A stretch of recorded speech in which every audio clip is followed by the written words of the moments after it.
င်းတို့အိမ်မက်တွေကအကြီးပဲကွာဒါပေမဲ့ဘာလို့လက်တွေ့မလုပ်နိုင်တာလဲတဲ့ပြောရမယ်ချက်3ချက်ပဲရှိ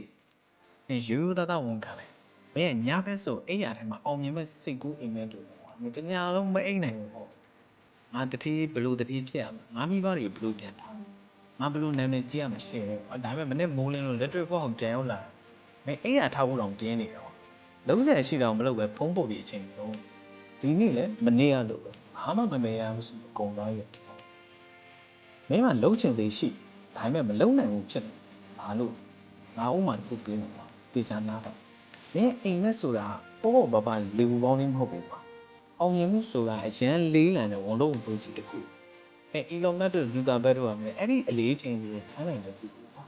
ပြဿနာပါလေသိလားမင်းကပေါင်တရားလောက်လေးတဲ့အောင်မြင်မှုကိုလိုချင်နေဒါပေမဲ့လက်ရှိမင်းရဲ့စိတ်ကဟော10ပေါင်တော့ကောင်းကောင်းမနိုင်ဘူးဖုန်းတော့ဒီလေးတက်လာတာနဲ့အောင်လွတ်သွားမှာ။အောင်စစကိုအားနေနေတာ။နံပါတ်2ကအခက်ခဲနည်းနည်းလေးတွေ့တာနဲ့စိတ်ညစ်ပြီးပစ်ချလိုက်တယ်ကွာ။ခံနိုင်မရှိဘူး။နံပါတ်3ကစိတ်ပါမှလုံမယ်။မှုမကောင်းရင်မလုံဘူး။ကိုယ်စိတ်ကိုကိုပြန်မနိုင်ဘူးကွာ။မင်းရဲ့စိတ်ချက်သားတွေကမင်းပျော့ညက်နေတာကွာ။မင်းရဲ့အိမ်မက်အကြီးကြီးကိုသွားမတဲ့အခါကြမှာမနိုင်ပဲပြန်ပြုံးကြတာကွာ။အဲ့ဒါမင်းအခုဖြစ်နေတဲ့အခြေအနေပဲ။ဒါဆိုဘာလုပ်ရမလဲ။အိမ်မက်ကိုဆွန့်လွတ်လိုက်ရမှာ။ No မဟုတ်ဘူး။မင်းပေါင်တရားမနိုင်သေးရင်ကွာချစ်ချင်းထောက်ဖို့မကြိုးစားနဲ့ပြီးသွားလိမ့်မယ်အရင်ဆုံးမင်းရဲ့ကြွက်သားတွေကိုတန်ပေါင်း mindfulness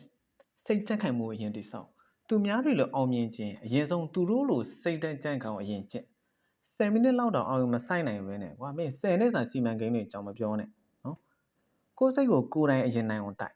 မင်းမအောင်မြင်ခြင်းစိတ်ရှိတာကောင်းတယ်ကွာဒါပေမဲ့အဲ့ဒီအောင်မြင်မှုရဲ့အလေးချိန်ကိုထမ်းနိုင်တဲ့စိတ်ခွန်အားရှိဖို့ကပိုအရေးကြီးတယ်ဒီနေ့ကစပြီးစိတ်ကိုစပြီးလေ့ကျင့်ခန်းလုပ်တော့ပြီးမှမင်းဖြစ်ချင်တာတွေအကုန်ဖြစ်အောင်လိုက်လုပ်လို့ရတယ်โอเค